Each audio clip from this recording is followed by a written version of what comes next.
High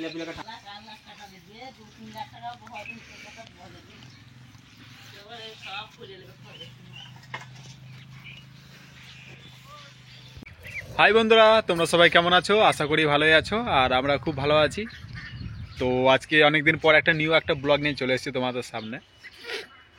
তো আমাদের খাওয়া দাওয়া এখনই কমপ্লিট হলো, কেননা 3:30 বেজে গেল। এবার 3:30 বেজে গেল তো খাওয়া দাওয়া, অনেকে ভাববে যে আমাদের অনেক দেরিতে খাওয়া দাওয়া হয়। তো সত্যি কথা, আমাদের দেরি বলবো না, আমাদের এই টাইমটাই আমাদের খাওয়া দাওয়া হয়। প্রায় 3টে 3:30 বেজে যায় খাওয়া দাওয়া করতে করতে, কেননা সমস্ত কিছু বাড়ির কাজ মাই সামলাই, তারপরে রান্না চাপাই। আর এখন তো বুঝতে পারছো, ধান পোতা কমপ্লিট হয়ে গিয়েছে, এবার ধান নিড়ানোর কাজ শুরু করলাম আজ থেকে। তো সেই জন্যে তোকে বন্ধুরা, তো চলো। তো বন্ধুরা, খাওয়া দাওয়া আমাদের কমপ্লিট হয়ে গেল। আর এখানে দেখতে পাচ্ছ ধানগুলো বাতাস দিলাম খাওয়া দাওয়ার আগে, তারপর বাতাস দেওয়ার পর চান করলাম। তো আবার ধান ভাতে চাল করবে, কেননা যখন আমাদের ভাতে চাল করে আর কি, ধানগুলো সিদ্ধ করে, তখনই মেঘের আবহাওয়া খুব খারাপ করে। তো আবার আজকে ধান সিদ্ধ করবে, এখানে দেখতে পাচ্ছ।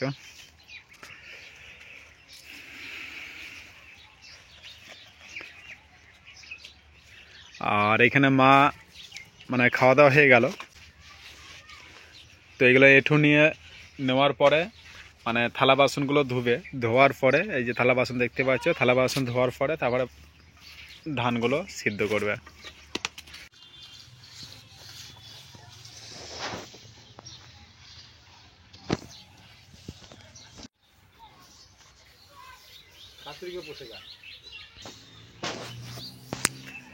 তো বন্ধুরা, এবার মা তো থালা বাসন এখনো ধোয়া হইল না, কেননা আগে চাপিয়ে দেখ ধানটা, বাবা জাল দিবে, তারপরে মা থালা বাসন ধোবে। তারপরে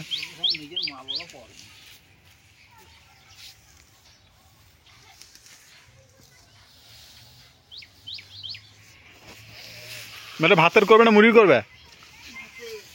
ও,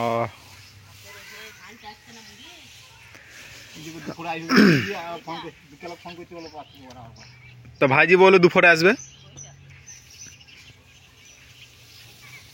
বন্ধুরা, তোমরা তো দেখলে খাওয়া দাওয়ার পরে ধান ভাপাতে লাগলো, কেননা আগে যে ধানটা ভাপিয়েছিল ভাপানো সিদ্ধ কমপ্লিট হয়ে গিয়েছে, শুকনো কমপ্লিট হয়ে গিয়েছে। আর যখনই আমাদের চাল করতে লাগে, তখনই মেঘের আবহাওয়া খুবই খারাপ করতে লাগে। আগে এবার দুবার ওই রকম হয়েছিল। তো আবার আজকে ধান ভাপাতে লাগলো, তো জানি না আবার কি হবে অবস্থা আবহাওয়ার। তো আগে যে ধানটা সিদ্ধ কমপ্লিট হয়ে গেছে, সিদ্ধ বলতে গেলে শুকনো কমপ্লিট হয়ে গেছে, শুকনো বলতে গেলে ওই ছাদে মিলে মিলে শুকনো হয়েছে। তো ধানগুলো শুকিয়ে গিয়েছে, কিন্তু এখনও পর্যন্ত পিসানো হলো না, কেননা গ্রামে গ্রামে আসে মেশিন ধান পিসাতে। তো কিছুদিন থেকে ফোন করছি কন্টিনিউ যে ধানটা পিসানোর জন্য, তখন আসছে না আর কি। আশা করি অন্য অন্য জায়গাতে পিসাইতে যাচ্ছে, তো এখনও পর্যন্ত পিসানো হলো না। আর এইদিকে আজকে আবার ধান ভাপাতে লাগলো, তো দেখি।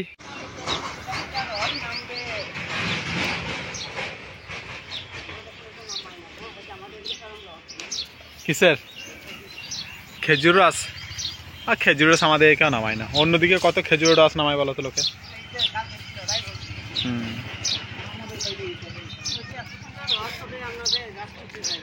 আমাদের গাছ তো আছে, কিন্তু রস নামাবে কে? আমাদের কেউ নামানো না সব।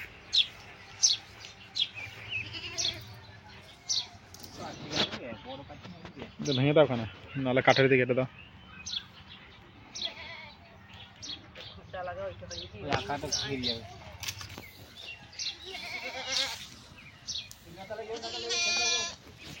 ফেলে দাও, কোনো আগুন লেগে যাবে। ধান আসলে বলে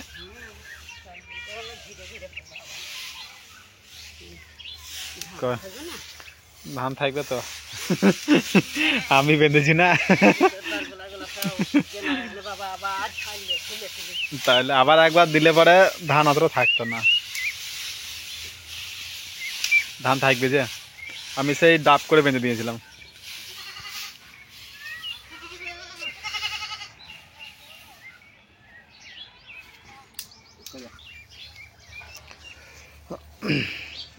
তো বন্ধুরা, এই ধানটা ভাপাতে লাগলো, কেননা ভাপিয়ে এই যে পাতনা আছে, পাতনাতে রাখবে। তো 2 দিন ভাপিয়ে পাতনাতে রাখার পর তারপরে সিদ্ধ করবে 2 দিন 3 দিন পর। তো সেই সিদ্ধ করার পর তারপরে রোদে মিলেতে ওরা চাল হবে।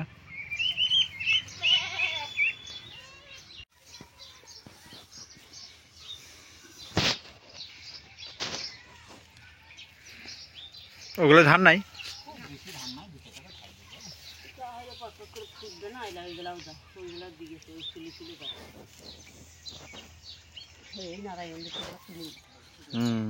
ফালতু সেই বৈশাখ মাসে ঝড় যখন উঠবে না সব উড়ে পালিয়ে যাবে।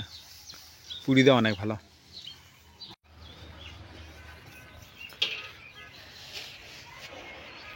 তো বন্ধুরা এখানে মা বাসন মাজতে লাগলো, আর এখানে দেখতে পাচ্ছি বাবা জাল দিচ্ছে, ধান ভাপাতে লেগেছে এখন।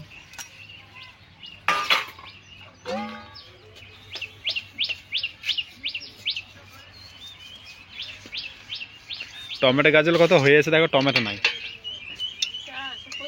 তাহলে কত বড় বড় টমেটো গাছগুলো হয়েছে, এখনো টমেটো পর্যন্ত ধরলো না, পচে গেছে।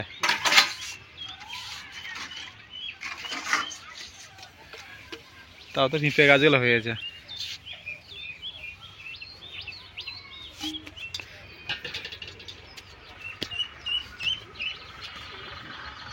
তো বন্ধুরা তোমরা তো দেখলে পুরো ভিডিওটা। তো আমাদের খেতেও দেরি হয়, ভাত চাপাতে মায়ের দেরি হয়, কেননা সকাল থেকে প্রত্যেকটা কাজ মাকেই করতে হয়। আর তারপরে রান্না চাপাতে দেরি হয়ে যায়, তারপরে আমাদের খেতেও দেরি হয়ে যায়, খেতে প্রায় 3:30 3:30 বেজে যায়। তারপরে থালা বাসন ধুতে 4টে বেজে যায়। তো আজকে তো ধান সিদ্ধ করতে লাগলো, তো বাবা জাল দিচ্ছিল তোমরা তো দেখলে, আর মা তো থালা বাসন ধুতে লাগলো। তো তারপরে থালা বাসন ধুয়ে আবার গরুকে খেতে দেবে বাবা, নাহলে মা গরুকে খেতে দেবে, তারপর আবার ঘর ঝাটপাট দেওয়া আছে। তো সমস্ত কিছু কাজ করতে হয়, মায়ের খুব কষ্ট হয়। আর যে আমরা ধানটা লাগাই ভাগের ধান খরাতে বা বর্ষাতে, সেই ধানটা আছে বলে সত্যি কথা বলতে গেলে আমাদের খুব উপকার হয়, কেন ভাতের চাল, মুড়ির চাল, সমস্ত কিছু চালগুলো হয়, কেননা সারা বছরে খাবারটা আমাদের হয়। তোকে বন্ধুরা আর কি বলবো, তোমার তো পুরো ভিডিওটা দেখলে।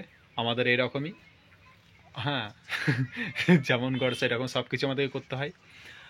আর ঠিক আছে, আর কিছু বলার নাই। তো অসংখ্য অসংখ্য ধন্যবাদ তোমাদেরকে, এভাবে পাশে থেকো, সাথে থেকো, আর দেখা হচ্ছে পরের ভিডিওতে। ততক্ষণের জন্য টাটা বাই বাই, আর সবাই ভালো থেকো।